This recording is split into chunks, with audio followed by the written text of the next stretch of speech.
Mesdames et messieurs, bonsoir. Nous sommes sur le plateau de Centras TV. Aujourd'hui, Centras TV pour vous. Nous sommes venus de 4 coins de la Belgique. Pour Sango Yamawa, Sango Yamala, Mouté, vraiment, nous nous trouvons à 9300 à Alost, dans la commune d'Alost. Et puis la famille de la victime d'un bébé de 6 mois, bébé Daniel de 6 mois, de papa Patrick, na maman Mira, qui a trouvé la mort le vendredi dernier, le 25 mai, à la crèche. Donc, la crèche Kinderopvang Step by Step à Gensterstenweg 114 au 9300 précisément à Alost. Nous allons apprendre de la voix et de vive voix du parent, du père et de la maman du bébé Daniel. Qu'est-ce qui nous emmène ici? L'enfant a trouvé la mort, donc les parents veulent avoir des réponses concrètes, ils veulent avoir des détails. Les parents ont besoin d'avoir des précisions concernant la mort, la cause exacte, qu'est-ce qui a causé la mort de leur bébé, de leur tout bébé Daniel, un bébé de 6 mois, mort le vendredi dernier dans la crèche. Sans plus tarder, nous allons prendre la réaction, les précisions, les trucs, la certitude, comme on vous dit tout le jour, que Centras TV, c'est dans le bon, Centras TV, dans la source, vraiment le truc véridique, pas de blablabla, pas les sources de trucs d'ailleurs, mais voilà. Je m'approche lentement, sûrement, près de maman Mireille. Maman Mira, celle qui a perdu son enfant, il n'y a pas de mots, elle est émue vraiment, elle est inconsolable, il n'y a pas de mots pour une mère qui a perdu son bébé, son fils éventuellement. Bon, bien évidemment, nous sommes là pour la consoler, pour la soutenir en tant que compatriote, en tant que Congolaise, Congolais, donc tout le monde en Belgique, nous vous appelons de vraiment vouloir les soutenir. Oui, comme je disais tout à l'heure, donc vraiment la nouvelle choquante, la nouvelle troublante de la mort d'un enfant de 6 mois qui est mort le vendredi dernier à la crèche. Donc voilà, là sans plus tarder, nous allons voir les parents et toutes leurs impressions, comment est-ce qu'ils ont reçu cette nouvelle, comment, donc voilà. Sans plus tarder, je vais commencer à ma gauche avec maman Mira. Bonsoir maman. Bonsoir maman. D'abord mes condoléances Mira. Merci. Ok. Bon, maman Mira, par rapport à la mort subite, la mort de ton fils Daniel, le 25 mai dernier, le vendredi 25 mai dernier, qu'est-ce que tu souhaites que la justice fasse? C'est quoi ta question en fait? C'est quoi qu'est-ce qui te perturbe? Non, moi je veux juste savoir la cause du mort de mon fils. C'est ça, c'est que moi je dois savoir. Parce que je conçois pas ça. Mon fils était bien réveillé. Et en rentrant, on me dit qu'il n'est plus en vie. En tout cas, je comprends pas. Je veux juste la vérité. Je demande que la justice soit faite. Est-ce que quand tu dis que tu veux savoir, tu vas avoir des détails, tu vas connaître la cause exacte de la mort de l'enfant, est-ce que vous avez eu à parler avec les médecins légistes? Bon, non, pas encore. On ne nous a pas encore appelé, on nous avait dit qu'on va nous appeler. Jusqu'à présent, on attend encore. On n'a pas encore appelé. Donc, de vendredi à aujourd'hui, lundi, il s'est passé déjà plus ou moins 72 heures ou plus ou moins. Donc, vous n'avez reçu aucun coup de fil, même pas de la police? Bon, la police nous a appelé hier, c'était pas pour les résultats. C'était pour d'autres histoires. Ah, du tout. Donc, mais non, vous avez demandé, donc, au cas où il vous appellerait, souhaitez-vous avoir des détails, souhaitez-vous avoir une autopsie par rapport à la mort de l'enfant? Oui, c'est ce que moi je veux. C'est grâce à ça que j'aurai la vraie vérité de la mort de mon enfant parce que j'avais demandé de me montrer la vidéo. Ils n'en avaient pas.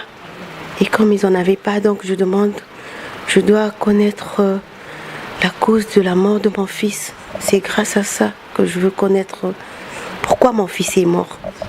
Ok, tout à fait. Donc là, tu sous-entends que dans une crèche en plein Flandre, à Alost, ils n'ont aucune image, aucune vidéo, rien du tout. Non, parce que j'ai demandé ça. Je demandais est-ce que je peux avoir les images de l'heure d'arrivée de mon fils et de 8h à 13h. Et on m'a dit qu'ils n'ont pas. Ils n'ont pas. Donc, j'attends le médecin. Donc comprenez, chers téléspectateurs, chers internautes, donc la maman, elle est vraiment émue, elle est abattue, elle est inconsolable. Donc, voyez, comprenez ses émotions. Donc vraiment, c'est tout à fait logique. Perdre un enfant, un bébé de 6 mois. Donc voilà, c'est pas facile. Donc nous allons seulement l'accompagner. Nous allons soutenir la famille. Nous allons être là, les accompagner dans ce moment de douleur, dans ce moment vraiment ces moments de chagrin. Donc c'est émouvant, donc vraiment le mot nous manque, donc nous pouvons que les soutenir. Donc ils sont vraiment abasourdis moralement, donc ils sont vraiment très touchés. Donc ce que nous demandons à la communauté congolaise, vraiment donc de tout le monde, et le quartier d'Alost précisément, donc vous qui êtes dans le coin, vraiment de passer, voir la famille, de les soutenir par vos appels, vos encouragements. Donc voilà, ceux qui peuvent aussi éventuellement, s'il y a les avocats, Papa Patrick, vous avez déjà contacté un avocat ou vous en avez un? Si, on a déjà un. Nous sommes en train de voir comment nous allons faire des choses. Mais nous voulons que les choses soient de manière un peu ordonnée. Donc, comme tout se base sur le rapport d'autopsie du médecin légiste, donc on ne peut pas faire des choses de manière un peu précipitée, parce que comme il y a déjà une enquête qui est en cours, donc voilà quoi. Donc le rapport d'autopsie du médecin légiste, c'est ça le socle même de notre souci, parce que on attend que nous puissions connaître en fait ce qui est arrivé à notre fils de 8h jusqu'à 13h32. Donc savoir qu'est-ce qui s'était passé. Donc c'est ça le flou qui existe en nous. Donc parce que étant donné que j'avais emmené mon fils à la crèche en très bonne santé et que à 13h32 on me présente un enfant, un cadavre, un corps sans vie auprès d'une crèche qui est agréée par une institution comme le Kindergesine. Une crèche qui était censée à prendre notre place au moment où notre enfant aurait pu avoir besoin de nous en cas de maladie, si ça s'est posé et tout. Voilà quoi.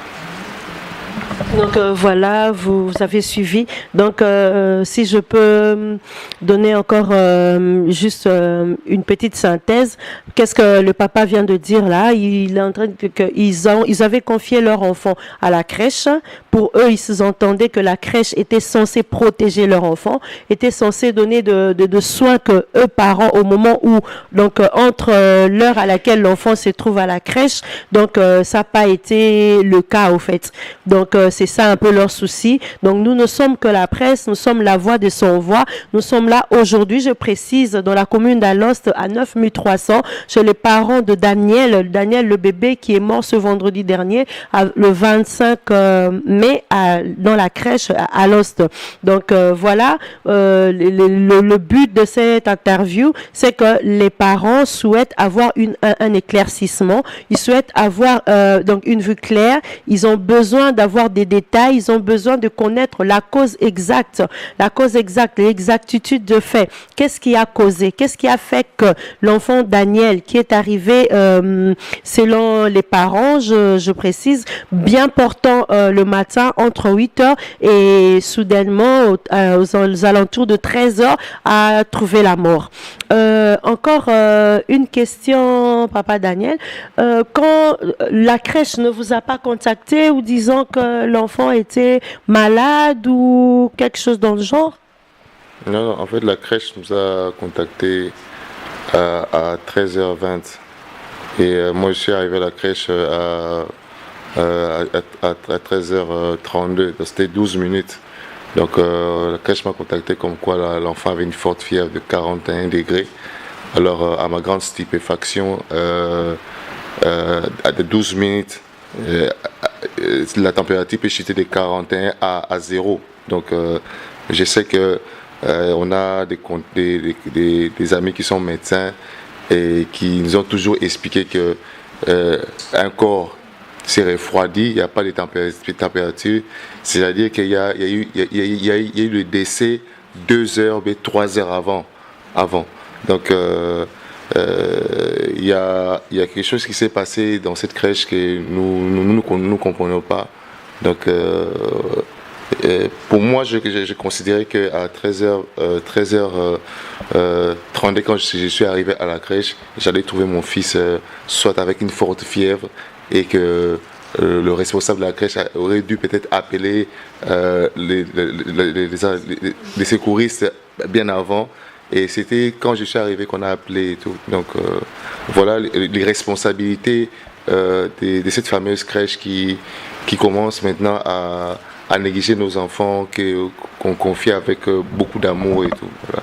Voilà, ce que le parent déplore, c'est l'irresponsabilité. Les parents déplorent, c'est un peu la non-assistance en personne en danger, parce que de 13h30, appeler un parent à 13h20 et que le parent arrive à 13h32 minutes, je précise, que donc dans un laps de 12 minutes, bon, la température a dû chuter de 41 degrés à, je sais pas, à 0. Donc, il y a là un sous-entendu, il y a un mystère là, il y a un énigme, voilà, que les parents veulent que cette énigme-là soit mise à découvert, que ce qui a été caché, qu'est-ce qui cache, qu'est-ce qui s'est passé exactement. Donc c'est ça les doutes, c'est ça les questions que l'on se pose jusqu'à aujourd'hui. Donc ce sont les faits qui se sont déroulés depuis le vendredi de la semaine passée. Ben nous allons être plus ou moins brèves. Je vais m'arrêter là puisque là les temps jouent contre nous, et puis je vais laisser reposer les parents. Vous voyez qui sont vraiment émus, qui sont inconsolables. Donc voilà. Mais pour notre part, restez toujours connectés sur Sontras TV. Vous aurez des news, vous aurez toujours des faits, des trucs. Restez toujours connectés. www.3.com. Donc pour vos sujets, pour vos doutes, et on vous dit que la série continue. Cette histoire, nous irons jusqu'à la fin. Nous saurons encore davantage. Donc nous reviendrons encore pour vous en dire plus, vous donner encore beaucoup plus de détails. Merci beaucoup et au prochain numéro. Bye bye. Respect. Restez toujours connectés sur 3xW Sontras TV, 3xW Sontras TV, 3xW Sontras TV.com. Merci, au revoir.